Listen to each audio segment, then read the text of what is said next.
Good evening. My name is Marsha Williams, and I'm here just to report information about an article that I found through an online journal titled Communication Across the Curriculum. The title of the magazine, where I pulled the article from, is Academy Magazine. So, all this article is really talking about is, first of all, it takes place in the UK, that's where the focus is, and Maxine Burns is the author of this article. And what she's doing is she's reporting information concerning the communication skills found in many young people in the UK, how they're deficient, and it's become a huge problem in the UK. So, the reason why she's researching this is because one of the quotes that she says is, young people need good speech, language, and communication to achieve at school, make friends, and succeed in the workplace. And then she goes on to say that in the UK, young people struggle with communication skills. Now, the alarming statistics that I found in the article states that it is thought that 10% of all young people have long-term and persistent speech, language, and communication needs, and one study showed that in an inner-city area, up to 75% of secondary pupils had limited language. And of course, statistics like this present a huge problem, particularly in that area. But I wanted to research this article because, I'm always interested in communication skills, being that I have a child that doesn't speak as clearly and as well as she should. She has limited language, and that's because she suffers from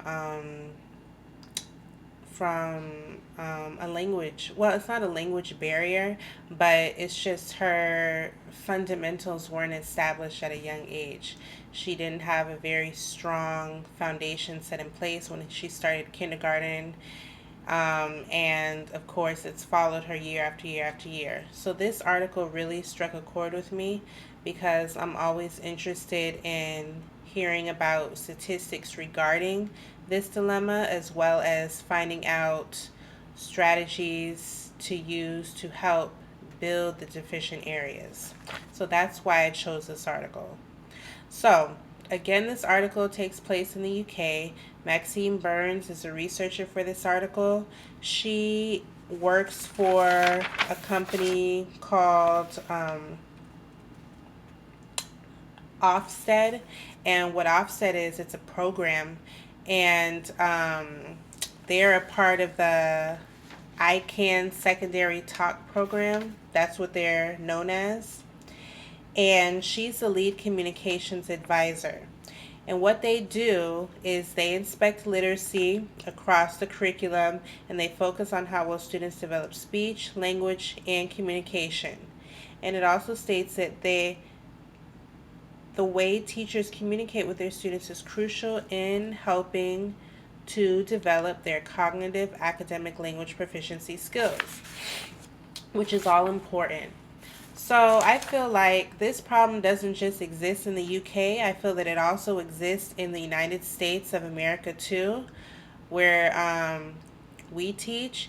And the reason why is because I see it every day in schools, especially with my particular kids. I have a lot of kids, excuse me, that didn't have that strong foundation set in place, like my daughter.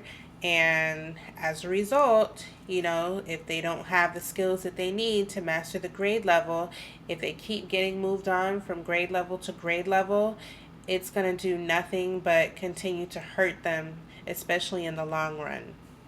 So, some of the things that really stuck out to me in this article were the strategies that they mentioned that they suggest when trying to help students communicate better.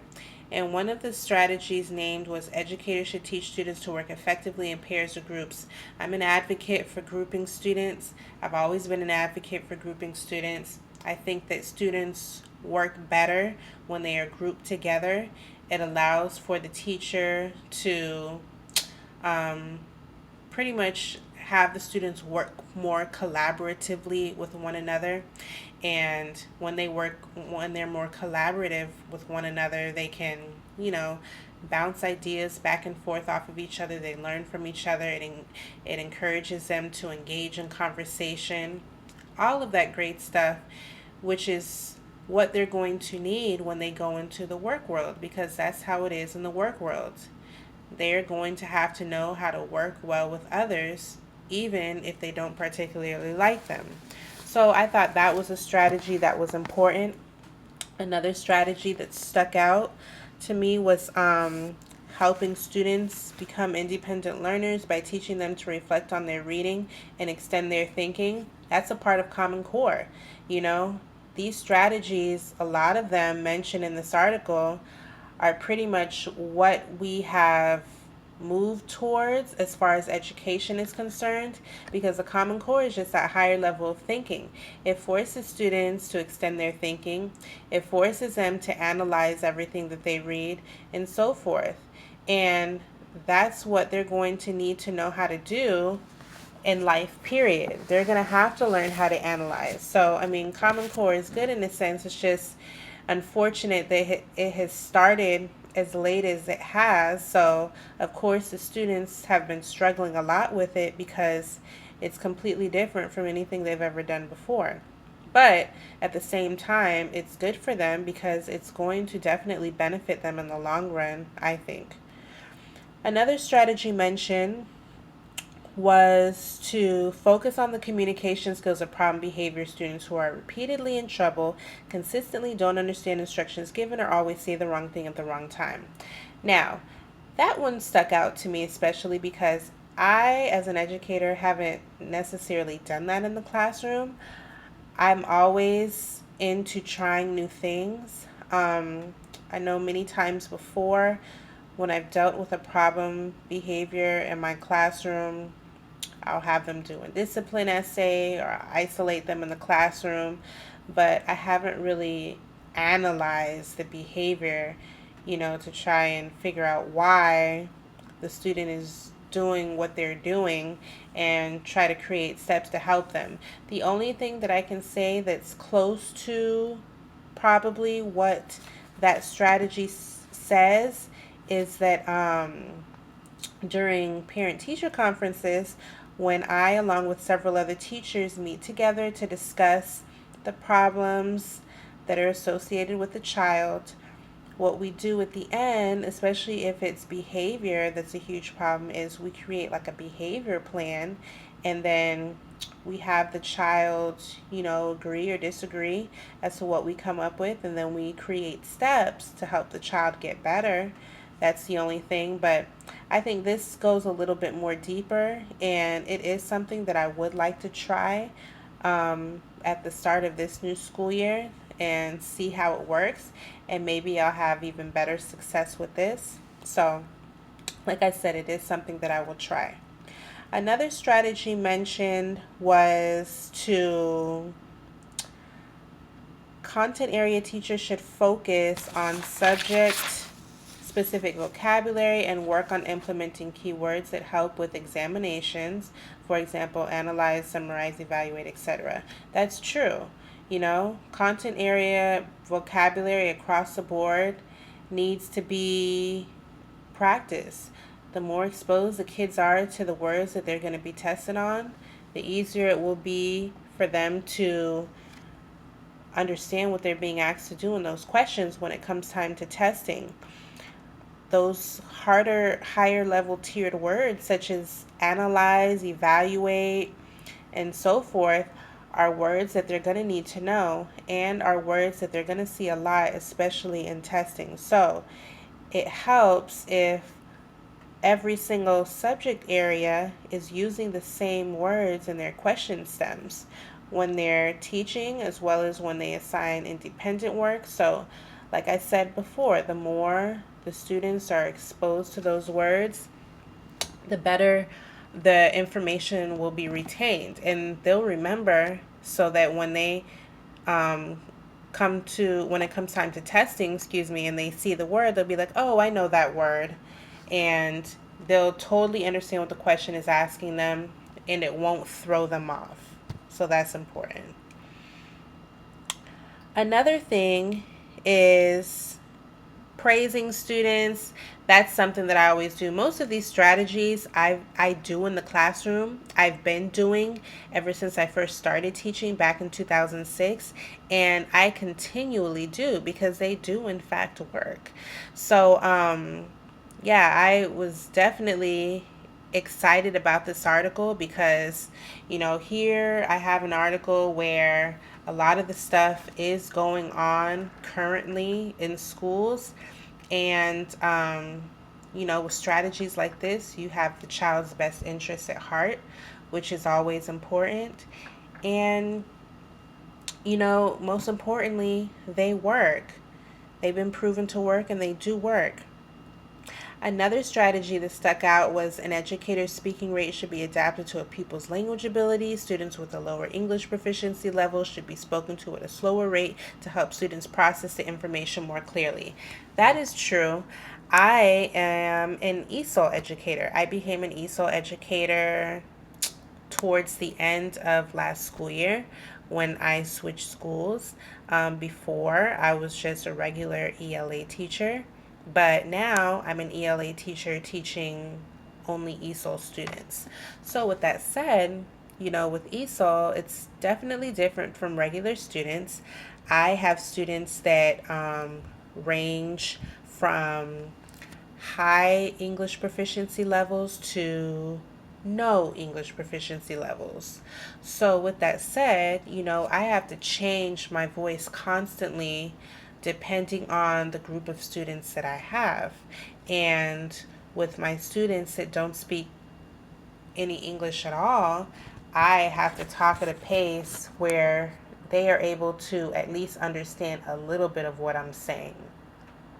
And, after a while, they start to pick up and they learn simple things, but I have to remain consistent with it. Now, my students that are at a higher English proficiency level, those students are ESOL students, but at the same time, they're also pretty much on the same level as regular students. So I teach them completely different. But as far as my students that are lower English level proficiency, I have to take my time, I have to break things down, but most importantly, I have to talk at a pace that's easy for them to comprehend, most importantly. So, overall, those are pretty much the highlights of the article. It was a great article. I enjoyed reading it. There was information that I learned that I didn't know prior. I thought, well, when you live in a country, you never really think about another country because you don't really live there.